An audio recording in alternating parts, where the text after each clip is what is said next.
Graça e paz, seja bem-vindo a mais uma aula da EBD aqui da IBMA. Eu me chamo Herberson e vou ministrar agora a lição número 11, a lição que tem como título Permanecer no Evangelho. Esta lição faz parte aí da nossa revista, onde nós estamos comentando a carta de Paulo a Timóteo. Aqui, nessa lição especificamente, vamos comentar aí a segunda carta de Paulo a Timóteo, o capítulo 3, do versículo 1 até o versículo 17. Todo o capítulo 3 de Timóteo, nós vamos comentar aqui nesta aula. O objetivo aqui é que nós possamos aprender mais da palavra de Deus de forma prática, com os conselhos que Paulo passa para aquele jovem pastor, o jovem Timóteo, e, nesse caso, aplicado na nossa vida. O objetivo é que nós possamos ter uma vida cristã íntegra, uma vida cristã plena, baseado na palavra de Deus. E essa passagem de Timóteo é muito importante aqui para nós colocarmos em prática na nossa vida. Ela vai mostrar que a realidade desse mundo, a realidade das pessoas que vivem na prática do pecado e fazer um contraste com aquele que vive no Evangelho. No caso aqui, Paulo vai mostrar aqui na primeira parte como são as pessoas que vivem na prática do pecado, mas fala assim, olha, Timóteo, você é diferente, você vive de uma forma diferenciada. Então, assim, aqui nesse caso, vale para nós também. Tá? A gente está inserido nesse mundo, então a gente vai observar que a palavra de Deus já está explicando tudo que acontece nesse mundo, como funciona esse mundo, e falando para nós, mas vocês têm um chamado diferente, vocês vivem de uma forma diferente. Bem, vamos lá. O versículo-chave aqui, só para a gente deixar aqui um versículo, fala assim, capítulo 3, versículo 14. Tu, porém, permanece naquilo que aprendeste e de que foste inteirado, sabendo de quem o aprendeste. Então, você que está me ouvindo, permanece naquilo que você tem aprendido através da transmissão da palavra de Deus, pregação na EBD, seja no caso um culto online ou um culto presencial, na sua célula, onde você tem aprendido a palavra de Deus, permanece nisso, permanece no que você tem aprendido, da forma correta, tá? Paulo deixa bem claro aqui que é no caso de quem aprendeste, Então ele está deixando bem claro que ele não aprendeu de qualquer um, mas ele aprendeu do próprio apóstolo Paulo. Bem, a gente tem aqui alguns objetivos, tá? No caso, o aluno deve ser capaz de saber sobre os dias difíceis, ponderar sobre os dias difíceis em que vivemos e como tem sido afetadas a moral e a religiosidade cristãs. Então, assim, a gente tem que compreender esse mundo. Eu vejo muitos cristãos desesperados, preocupados, vendo perseguição, vendo o pecado aumentando cada vez mais, a maldade no ser humano, ele começa a perder até a esperança em Deus. Há muitos cristãos desesperados, mas a Bíblia está deixando bem claro como esse mundo está realmente indo de mal a pior, explicando o motivo disso. Então, por esse motivo, a gente tem que ler a palavra de Deus e entender, compreender que nós vivemos dias difíceis, dias maus mesmo, que estão afetando até mesmo o meio da igreja. No meio da igreja, a gente vê muitos problemas aí. Nós temos que refletir sobre o poder e o valor da palavra de Deus para enfrentar tempos como os que vivemos atualmente. Então, a nossa arma é a palavra de Deus. Através da palavra de Deus é que nós vamos conseguir sobreviver, passar por esse período que a gente vive aqui nessa terra. Então a gente vai viver aqui nessa terra diante de tanta tribulação, de tanta perseguição, de tanta maldade, mas baseado na palavra de Deus. Está bem claro aqui nessa passagem, no finalzinho aqui, onde Paulo fala assim, toda a escritura é inspirada por Deus e útil para ensino, para repreensão, para correção. Então, que fique bem claro que tudo isso que a gente vai apresentar aqui está baseado na palavra de Deus e através da palavra que nós temos que viver a nossa vida. Então, vamos para aqui a nossa introdução, tá? Vale ressaltar que essa lição tem um resultado prático no final. O ideal aqui é que você permaneça firme no Evangelho, apegando-se às Escrituras com amor e fidelidade. Decidir estudar a Bíblia com maior frequência ou diariamente. Então, aqui, de acordo com o que eu vou explicando, você tem que direcionar a sua mente para uma solução prática diante de tudo que vai ser apresentado. E essa solução prática, adiantando, é você procurar diariamente, meditar nas Escrituras, buscando mais aí a se aprofundar na palavra de Deus. Então vamos lá. Paulo, aqui nessa segunda carta a Timóteo, ela é uma carta onde Paulo está preso, foi escrito na prisão.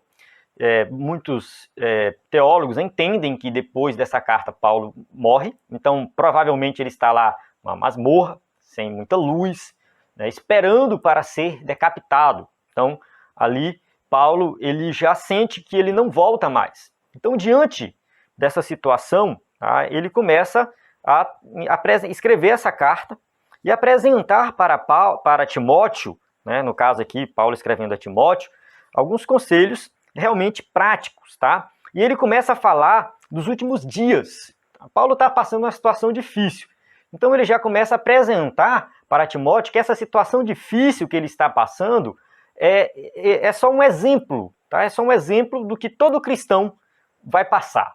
O que ele está passando, ele fala assim, olha, eu estou aqui nessa situação, mas Deus tem me livrado. Você vai ver aqui que mais na frente, que a gente vai até observar que parece ser contraditório. Paulo está falando que Deus livrou ele e ele está na prisão. Como assim?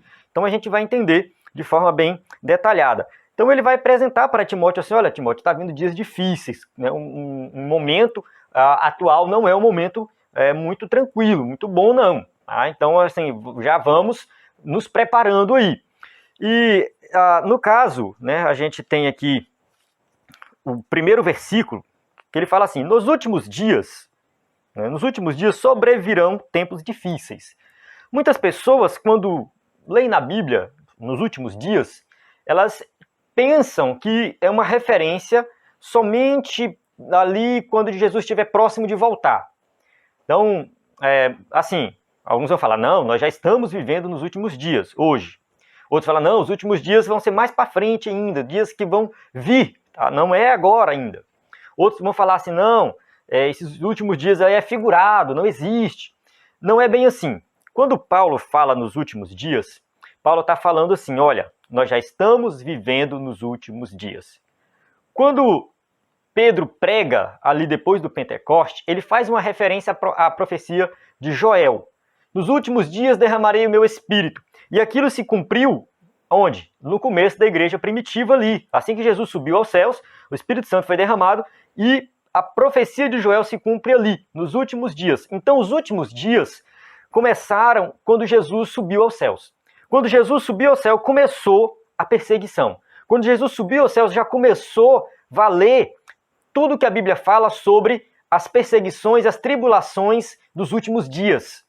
Então nós já estamos, de fato, vivendo os últimos dias há 2000 anos, há quase 2000 anos. A gente fala assim, nossa, mas isso faz parte dos últimos dias? É porque o tempo para Deus é diferente do tempo para nós. Então a gente pensa assim, 2000 anos é muito tempo, mas para Deus não.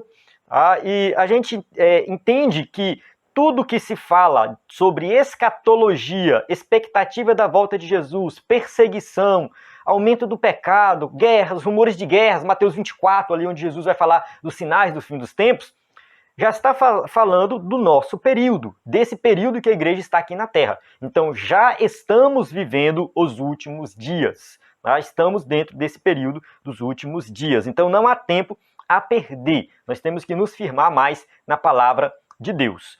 Então vamos para o tópico 2 aqui da nossa lição, tá? O tópico 1 só falando dessa questão dos últimos dias, onde Paulo vai apresentar os homens maus, né, vai descrever os homens maus, tá? Os homens maus é que eles são descritos por Paulo. Ele fala assim, pois os homens serão egoístas. Então, assim, eu vou explicando por categoria, mas se você ler o texto, você vai ver que ele vai colocando um adjetivo atrás do outro. Ele fala assim, egoístas, avarentos, jactanciosos, arrogantes, blasfemadores, desobedientes aos pais. Então ele vai descrevendo a situação da humanidade, do povo, na verdade, da humanidade como um todo, a humanidade pecadora. Tá? Paulo reconhece que a humanidade está depravada, totalmente depravada. Então, Paulo vai descrevendo essa depravação total.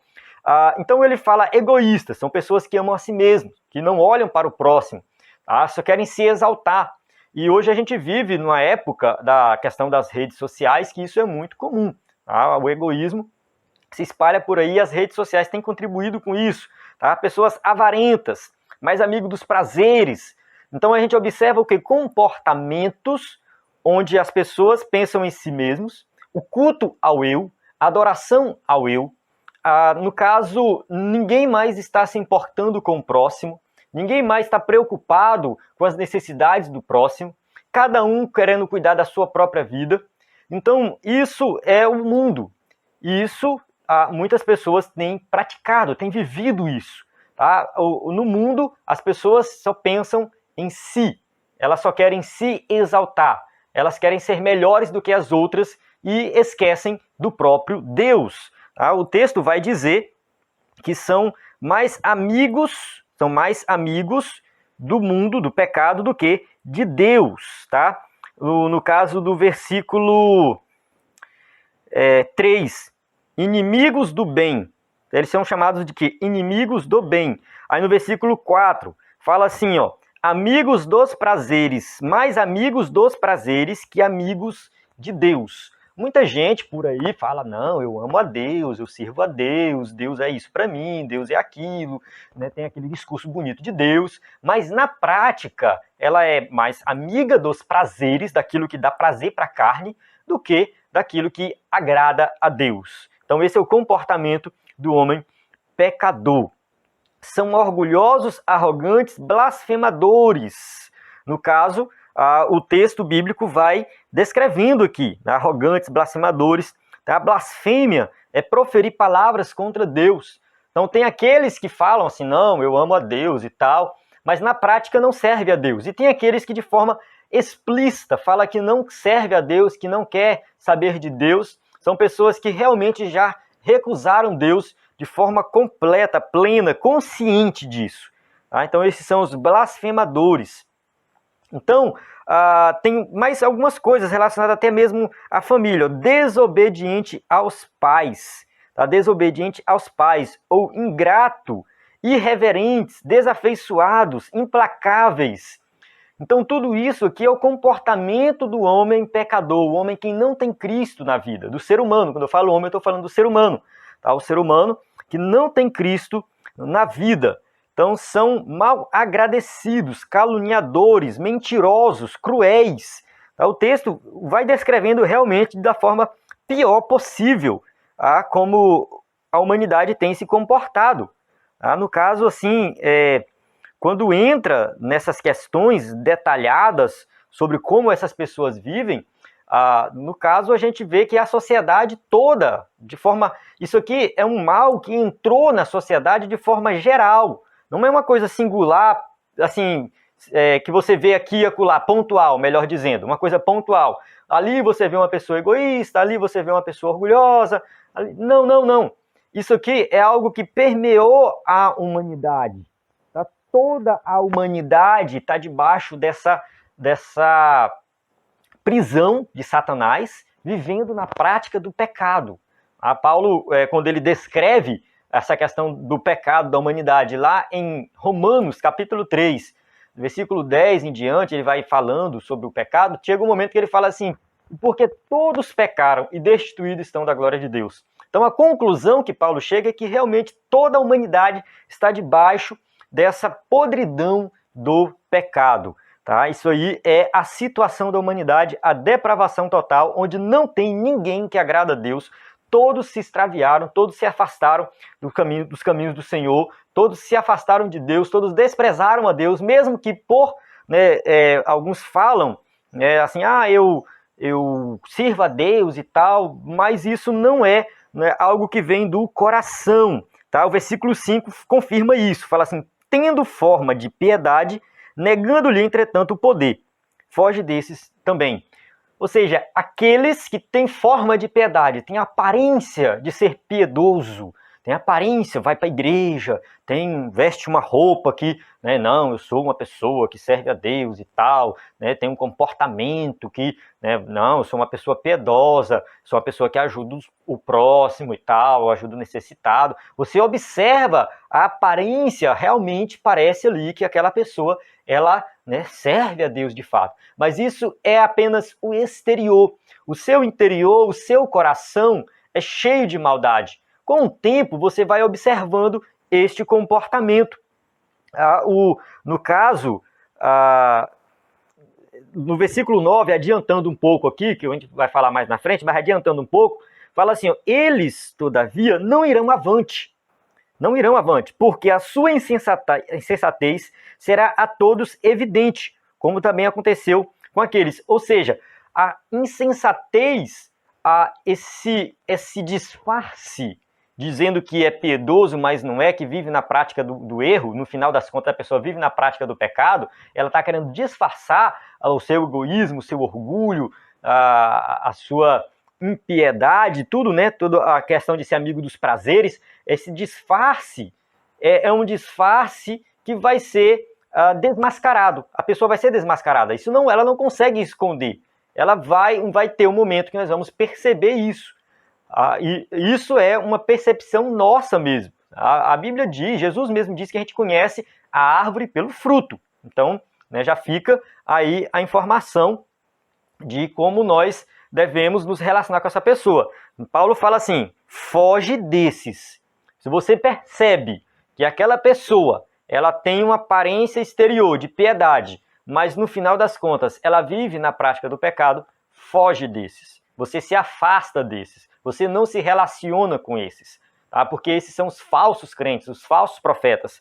Tá? O alerta de Paulo o tempo todo é em relação a isso. Essas pessoas elas tinham métodos, tá? Métodos para continuar na prática do pecado. Tá? No caso, a gente tem aqui um versículo 6, que fala assim, pois entre estes se encontram os que penetram sorrateiramente nas casas e conseguem cativar mulherinhas sobrecarregadas de pecados, conduzidas de várias paixões. No caso aqui, Paulo usa o exemplo dessas mulheres que se deixavam levar por falsos profetas, mas Paulo não está falando que isso acontecia somente com as mulheres. É que naquela igreja, naquela região, tinha algumas mulheres que, né, eram fracas espiritualmente, que estavam, né, no caso, talvez até estavam na igreja, mas nunca sequer aprendiam. Tá? O versículo 7 fala assim, que aprendem sempre e jamais podem chegar ao conhecimento da verdade. Então são aquelas que estão sempre ali querendo, né, estão lá tendo acesso ao conhecimento, mas desprezam o conhecimento da verdade e preferem viver na prática do pecado. Então essas mulheres específicas daquela região, daquela cidade, aquelas mulheres, elas eram enganadas de forma mais fácil pelos falsos profetas, pelos, né, falsos crentes, e acabavam, no caso, né, sendo conduzidas várias paixões. Paulo não entra em detalhe o que significa isso aqui. A gente pode conjecturar algumas coisas, mas o que fica claro é que aqui não tem nenhum...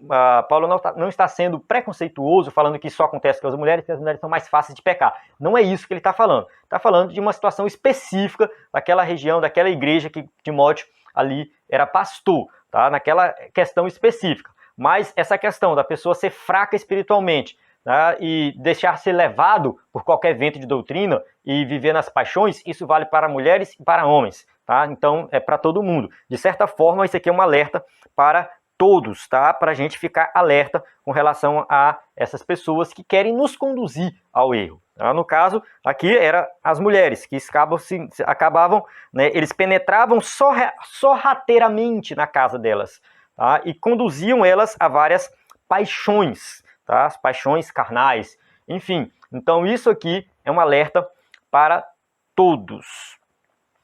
Quanto ao caráter deles, né, o versículo 13, a gente for mais para frente aqui no capítulo 3, fala assim, mas os homens perversos e impostores irão de mal a pior, enganando e sendo enganados. Então, mais um versículo, além do versículo 9, o versículo 13 também confirma que essas pessoas, elas só vão, no caso, se dar mal. Elas serão desmascaradas, todo mundo vai perceber que elas vivem na prática do pecado, por mais aqueles que acham que estão disfarçados no meio do povo de Deus, e vai chegar um momento, né, que elas vão sempre piorando, irão de mal a pior, tá? E enganando, mas também sendo enganadas, porque na verdade elas estão enganando a elas mesmas. Uma pessoa que está na igreja, fingindo de crente, vivendo na prática do pecado, ela está se auto-enganando. Ela não está sendo, né, como se diz assim, ela não está sendo verdadeira com ela mesma. Ela está fingindo algo e está todo mundo percebendo, e o próprio Deus, o mais importante, o próprio Deus está vendo, e ela sabe disso, então não faz sentido. Mas o pecado cega a pessoa e ela acha que está levando alguma vantagem nesse momento. Tem uma frase de John Stott, né, que ele fala sobre isso, né? Ele fala assim, dentro da igreja, no meio da visível sociedade de crentes professos, há homens de caráter e conduta imorais, ou seja, caráter e condutas imorais. Tá? De religiosidade puramente exterior, de mente corrupta e de fé fingida. Olha só, religiosidade exterior, onde a pessoa quer ter um comportamento onde ela mostra que ela é alguma coisa, mas na verdade não é. Então, pura, né, algo exterior, algo que somente os olhos humanos vão contemplar ali, vai falar bem, tá? De mente corrupta, ou seja, a mente da pessoa já foi corrompida, e a fé é fingida, ela finge crer em Cristo, ela finge crer que Deus existe, mas na prática essa pessoa não acredita em Deus, é um ateu, porque ela realmente não faz por onde. Eu creio em Deus, mas na prática não mostra essa crença, é porque a pessoa não crê em Deus. É uma fé fingida, né? Quem tem uma fé fingida, no final das contas, é ateu. Nós não devemos nos contagiar nem nos deixar levar por esta maré, mas sim resistir corajosamente à onda prevalecente. Então, John Stott, aqui passando um conselho, um grande escritor aí do meio evangélico, né, John Stott, e ele dando esse conselho para nós. Então, tem essas pessoas no meio da igreja? Tem, mas essas pessoas elas não devem nos influenciar. Elas não devem nos influenciar. E o conselho de Paulo é foge delas. A questão toda é, mas a gente não tem que pregar para essas pessoas, a gente tem que ensinar. Na verdade, essas pessoas já tiveram acesso ao evangelho, elas estão na igreja, estão ouvindo a palavra, estão às vezes na EBD estudando a palavra, mas o coração delas se fecharam, né, para as coisas de Deus. O coração daquele homem e daquela mulher que já está corrompido, é um coração corrompido, se fechou para as coisas de Deus, endureceu o coração. Então, no final das contas, ela já teve todas as oportunidades possíveis para crer. Então, o conselho de Paulo é foge destes. Foge destes. Então, isso está no versículo 4, capítulo 3, versículo 4. Foge desses. Então, o conselho de Paulo é nesse sentido. Não somente nessa carta, mas tem outras passagens que Paulo fala dessa questão de se afastar desses crentes que fingem ser crentes, mas na verdade não são. Vamos para o tópico 3. Mas o servo do Senhor é diferente. Ele coloca assim, ó, versículo 10. Tu, porém, olha, o contraste aqui. Eu falei, Timóteo, né, do comportamento do homem ímpio. Seja o ímpio que está lá no mundo, seja o ímpio que está na igreja, fingindo ser crente. Eu falei desses aí. Tu, porém, é diferente. Você segue algo diferente, você faz algo diferente. Que ele fala assim, tu, porém, tens seguido de perto o meu ensino, procedimento, propósito, fé, longanimidade, amor e perseverança. Então aqui, Paulo vai fazer uma lista de coisas que Timóteo tem feito. Isso aqui é um elogio a Timóteo. Timóteo, eu tenho observado isso. Paulo não está falando, Timóteo, tu tem que fazer isso. Não, não, você já está fazendo isso. Então assim que tem que ser o comportamento do crente. Você está fazendo isso aqui? Você está seguindo o ensino de Paulo? Paulo, né, sem dúvida, no início Timóteo teve dificuldades para entender o sentido da instrução dada por Paulo, mas foi em frente. Ele se apossou do ensino, creu nele, absorveu, viveu de acordo com os mesmos. Então, o ensino correto da palavra de Deus, logo que a gente se converte, ele pode parecer estranho, ele pode parecer pesado, ele pode parecer algo impossível, porque quando a gente começa a ler a palavra de Deus, a gente fica assim assustado. Meu Deus, será que eu consigo? Tem um momento que o Senhor fala assim, sede perfeitos, porque eu sou perfeito. Eu tenho que ser perfeito? Então, sim. Sede santos, porque eu sou santo. Tá? Tem um momento que Paulo fala assim, sedes imitadores de Cristo. Tá? E nesse caso aqui, Paulo está falando para imitar a ele, porque ele imitava a Cristo. Tem um momento que Paulo fala, eu sou o imitador de Cristo, eu imito a Cristo. Tem um momento que Paulo fala lá em Gálatas, não vivo mais eu, mas Cristo vive em mim. Então, Paulo ele está colocando como exemplo para todos os cristãos. E essa perfeição que Deus exige de nós, que nos assusta, ela deve, claro, de fato, nos assustar, porque a gente começa a entender, ver a nossa natureza pecaminosa e ver onde nós devemos chegar e fica meio complicado, né? Porque como que eu vou conseguir isso? Mas a gente tem que entender que nada é pelo nosso esforço, tudo é pela graça de Deus. E Paulo ele vai falar isso aqui, né, no caso para Timóteo, mais na frente a gente vai entrar em detalhes aqui, mas lá na frente ele fala assim, no caso, pela fé em Cristo Jesus. Então, o caminho é a fé em Cristo. a graça de Deus que nos alcançou, é o Espírito Santo que habita em nós, que vai nos santificar. Então a gente tem que entender que nessa caminhada cristã nós não estamos sozinhos. Então seguir o ensino correto da palavra de Deus que Paulo ensinou, que Tiago ensinou, que Pedro ensinou, que Jesus ensinou, que está registrado aqui na Bíblia Sagrada, seguir este ensino nós temos a ajuda do Espírito Santo. Então não se preocupe, não desanime, continue, né, nessa caminhada. Paulo vai falar no procedimento, no propósito, na fé. Então, nós temos que ler a Bíblia, observar a vida dos personagens bíblicos e imitar o comportamento deles. É o procedimento, o mesmo propósito. Qual era o propósito do apóstolo Paulo, o propósito de vida dele? Qual era o propósito de Pedro, de Tiago, de João? Qual é o propósito de Cristo? Tem que olhar esse comportamento e seguir para todo mundo ter o mesmo propósito, tá? Ter essa mesma mente. Tá? Paulo fala muito dessa questão de todos ter o mesmo propósito.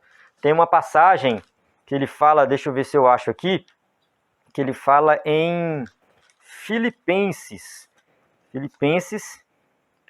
né, capítulo 2, versículo 3. Ele fala assim: nada façais por partidarismo ou por vanglória, mas por humildade, considerando cada um os outros superiores a si mesmo. Tá? Não tenha cada um em vista o que é propriamente seu, senão que cada qual o que é dos outros. Aí, no versículo 5, tende em vós o mesmo sentimento que houve também em Cristo Jesus. Então, assim, todos nós temos que ter isso, considerar os outros superiores e tendo em nós o mesmo sentimento que teve em Cristo. Aí ele vai descrever aqui a humilhação de Cristo, que ele não se exaltou, não tomou por usurpação ser igual a Deus, antes se esvaziou, assumiu forma de servo. Então esse propósito, todo mundo ter essa mesma mente, esse mesmo propósito, essa mesma ideia, para que nós possamos compartilhar juntamente com os irmãos, a mesma ideia, do mesmo propósito. Tá? Paulo tinha um propósito e Timóteo não podia ter um propósito diferente. Eles têm que ter o mesmo propósito, têm que estar junto, caminhando junto no mesmo propósito. Tá? Isso envolve vários detalhes. Tá? Vários detalhes da vida cristã, inclusive a nossa caminhada para o céu. Tá? No final das contas é isso, a nossa caminhada para o céu, nós temos que alcançar aí a vida eterna. Ele fala da fé, longanimidade, amor, perseverança. Aqui a gente pode até fazer um paralelo com o fruto do Espírito, lá em Gálatas, capítulo 5, onde Paulo vai, acho que versículo 20 ali, ele vai falando das obras da carne, do fruto do Espírito, e ele fala lá de longanimidade, de paz, de mansidão. Então ele volta, de vez em quando Paulo volta nesses temas, né? Ele volta para essa questão do fruto do Espírito, ele vai citar aqui novamente fé, amor, perseverança, longanimidade. Isso, nós temos que olhar para a vida do apóstolo Paulo e seguir isso. Está dentro desse contexto aqui. Né? Tu tens seguido de perto. Aí ele fala o meu ensino, o meu procedimento, o meu propósito, a minha fé. Tá? Enfim. E ele chega numa parte que é bem difícil. Ele chega numa parte que é bem complicada. Que ele fala dos sofrimentos. Mas seguir a fé de Paulo, o amor de Paulo, o propósito de Paulo, isso aí a gente faz, a gente está fazendo de boa, está tranquilo. Né? Isso aí a gente ora, pede a direção de Deus e a gente vai seguindo. Essa parte eu entendi muito bem. Mas e quando chega nas perseguições? Será que nós estamos preparados? Né? Paulo fala assim, ó, as minhas perseguições e os meus sofrimentos. Ou seja, tu tens seguido isso. Tu tens seguido tem me seguido até mesmo nas minhas perseguições. Aí ele fala, quais me aconteceram em Antioquia, Icônio e Listra, onde Timóteo vivia. Que variadas perseguições tenho suportado, de todos, entretanto, me livrou o Senhor. Isso aqui que eu queria falar. De todas as perseguições que eu tenho passado, o Senhor me livrou. Mas Paulo está preso. Como é que funciona isso? Como que Paulo poderia ter falado assim, olha, o Senhor me livrou de todas as outras perseguições, menos dessa. O Senhor me livrou de todos os outros sofrimentos, menos esse aqui, porque agora eu estou preso, né, posso receber a pena de morte a qualquer momento. Então essa aqui, o Senhor não me livrou. O Senhor não me livrou desse sofrimento. Será? Olha só a mentalidade de Paulo. Capítulo 4, aí, versículo 18. Ele fala assim, o Senhor me livrará também de toda obra maligna e me levará salvo para o seu reino celestial. A ele glória pelos séculos dos séculos. Amém. Então aqui, a gente vê que a mente de Paulo não está ligada às coisas terrenas. livramento para Paulo não era ser solto da prisão. O livramento para Paulo era permanecer firme na fé. Porque o objetivo da prisão ali, muitas vezes, da perseguição que ele sofria, da prisão, daquela prisão específica, bastava ele falar assim, não, gente, eu nego tudo que eu fiz, eu nego Cristo, eu esqueço tudo. Talvez o Império Romano, o imperador lá, dava uma carta para ele, não, solta esse homem porque ele se arrependeu de tudo que ele fez. Tá? Então agora pode deixar ele solto, deixa ele vivo. Então Paulo poderia fazer isso. Paulo poderia negar Cristo e permanecer vivo. Mas será que isso seria um verdadeiro livramento? Sair da prisão? Não. O verdadeiro livramento para Paulo, que Jesus estava dando para ele, era a sua perseverança, para que ele permanecesse na fé, independente da situação. Então, ele foi livre do pecado. Ele foi livre de desviar-se dos caminhos do Senhor. Ele foi livre disso. Na prisão, ele permaneceu, e tudo indica que ele morreu nessa prisão. Mas a mente dele estava o quê? No seu reino celestial, que me levará salvo para o seu reino celestial. Então, Deus, ele tem um livramento para você. Só que você tem que compreender que nem sempre este livramento que ele tem para te dar compreende uma coisa terrena, algo terreno. Deus, ele vai fazer o melhor na nossa vida. Mas será que nós estamos preparados para receber esse melhor? Porque às vezes o melhor de Deus na nossa vida é permanecer doente. Às vezes, a gente fala assim, mas isso é bom. Talvez na sua doença Deus salva o teu esposo, o teu filho, Deus salva um amigo. Talvez na sua doença Deus une a família. Então, às vezes a gente ora por cura, mas Deus quer fazer uma obra na doença. Às vezes a gente ora para viver. Não, está doente, eu quero viver. Todo mundo quer viver. Mas às vezes Deus não livra e a pessoa morre. E quem sabe você ora para um parente viver e ele morre. Você pode achar difícil, mas aquilo ali, aquela situação, aquilo que aconteceu foi o melhor de Deus para a sua vida. Talvez você não estava preparado para receber, mas esse foi o livramento que ele te deu. De alguma forma, né, a gente tem duas formas de pensar. Uma é algo aqui na terra, que vai acontecer diante disso, e no céu, no reino celestial. Porque Paulo, quando ele começa a meditar sobre isso, quando ele escreve aos Efésios, Efésios é Filipenses, não estou lembrado agora, que ele fala assim, porque de ambos os lados estão em aperto. Acho que é Filipenses. De ambos os lados estão em aperto. Por esse motivo, eu prefiro ir partir para estar com Cristo. Então, Paulo, ele tem esse desejo de permanecer na obra de Deus aqui na terra, receber o livramento aqui na terra, o livramento da prisão, o livramento da morte, mas ao mesmo tempo ele tem desejo de partir e estar com Cristo. Só para confirmar aqui, Filipenses capítulo 1, versículo 21, ele fala assim, porque para mim o viver é Cristo e o morrer é lucro. Então, viver é Cristo, morrer é lucro. Entretanto, se o viver na carne traz fruto para o meu trabalho, já não sei o que escolher. Então, se for para eu viver aqui nessa carne, nesse sofrimento e tudo aqui, mas isso me trouxer fruto, fazer com que as pessoas se salvem, as pessoas sejam edificadas, aí eu já fico na dúvida. Será que eu quero partir ou eu quero ficar aqui nessa terra? Ora, de um lado estou constrangido, tendo desejo de partir e estar com Cristo, o que é incomparavelmente melhor. Então o desejo dele seria o quê? Partir e estar com Cristo. Então morrer para Paulo não era uma derrota. Morrer para Paulo era uma vitória. E aí ele fala assim, mas por vossa causa é mais necessário permanecer na carne. Então assim, em prol de vocês, talvez seja mais necessário permanecer vivo, mesmo diante de tanto sofrimento.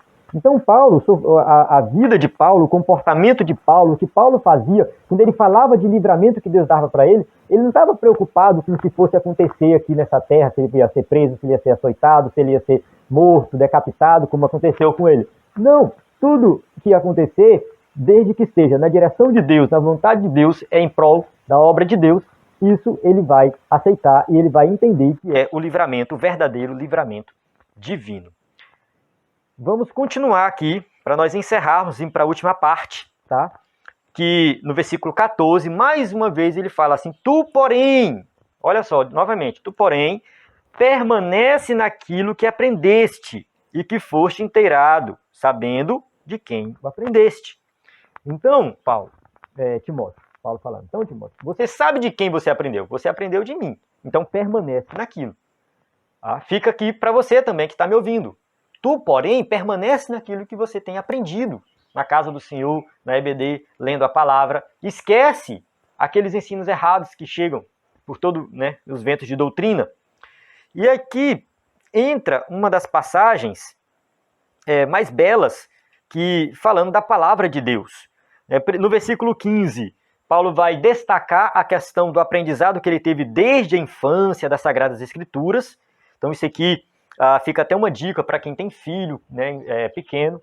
Faça o que os pais de Timóteo fizeram com ele, a avó de Timóteo, enfim, que ensinou ele a palavra de Deus, guiou. Então ensina o teu filho, tá? Então Timóteo ele tinha instrução da palavra de Deus desde a sua infância, no caso do Antigo Testamento, ele conhecia as sagradas letras.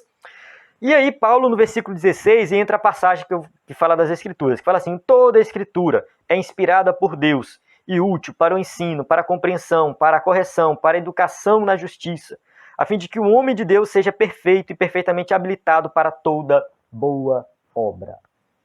Então toda a Escritura é inspirada, ela tem esse propósito, ela dá sabedoria para a salvação, é útil para ensinar a verdade, é valiosa para condenar o erro, a palavra de Deus vai condenar o erro, ela vai apontar o erro, é útil para corrigir as falhas e, acima de tudo, ensinar a maneira certa de viver. A Nova Tradução, na linguagem de hoje, fala assim, no final do versículo, fala assim, que ensinar a maneira certa de viver, e isso para que o servo de Deus seja completamente preparado e pronto para fazer todo tipo de boas ações.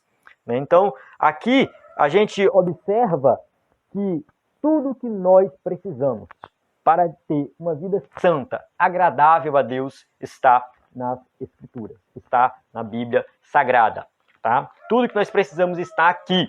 É por isso que nós temos que ler, meditar nessa palavra, nós temos que orar, pedir a direção de Deus para aprender. Nós temos que, aqueles que podem, que têm tempo, que têm dinheiro também, podem comprar livros. Observar aqui alguns livros que eu uso para estudar. Deus tem me dado essa graça e eu tenho me dedicado nisso. Então, se possível, você puder fazer isso também, comprar um livro de hermenêutica, de interpretação bíblica, para que você possa compreender melhor. Eu tenho até aqui, eu posso indicar um livro que eu acho que é bom para iniciante, Entende o que Lês?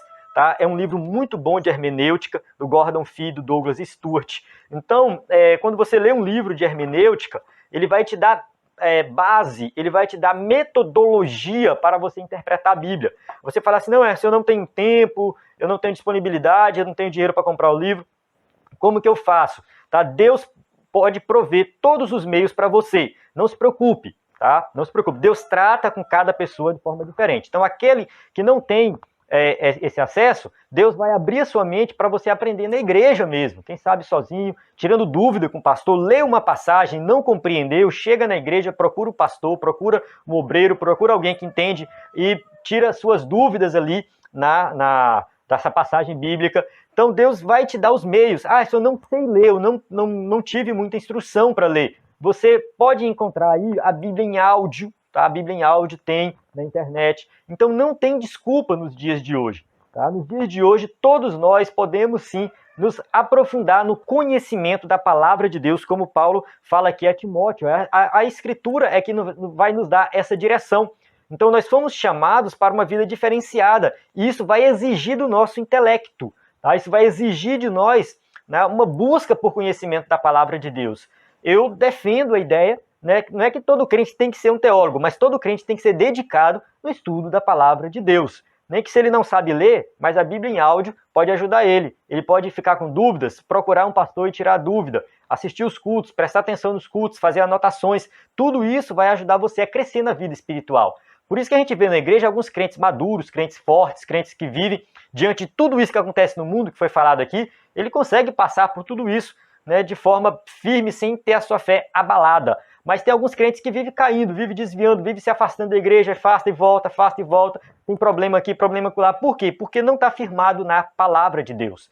Então os crentes são crentes imaturos, crentes que não se aprofundaram no alimento sólido e fica somente no alimento básico. Então aqui a instrução que Paulo traz para Timóteo é a instrução para todos os cristãos, que nós temos que nos aprofundar no conhecimento da palavra de Deus, o alimento sólido, para que nós possamos vencer os dias maus e sobreviver, pode sobreviver assim, uma vida espiritual íntegra, né, diante de toda a maldade que tem nesse mundo. Então, somente a Bíblia Sagrada, as Sagradas Letras, é que vão nos orientar nesse sentido. Amém? Então, eu encerro aqui a aula, espero que você tenha compreendido. Peço perdão se falhei em alguma explicação. Qualquer dúvida, você também pode entrar em contato conosco, tá? Tem os comentários no vídeo, ou quem sabe você pode também entrar em contato com algum pastor da IBMA, né, e mandar a sua dúvida. Tá? Não deixe de meditar neste texto bíblico para que você possa aprender mais da palavra de Deus. Graça e paz, até a próxima aula.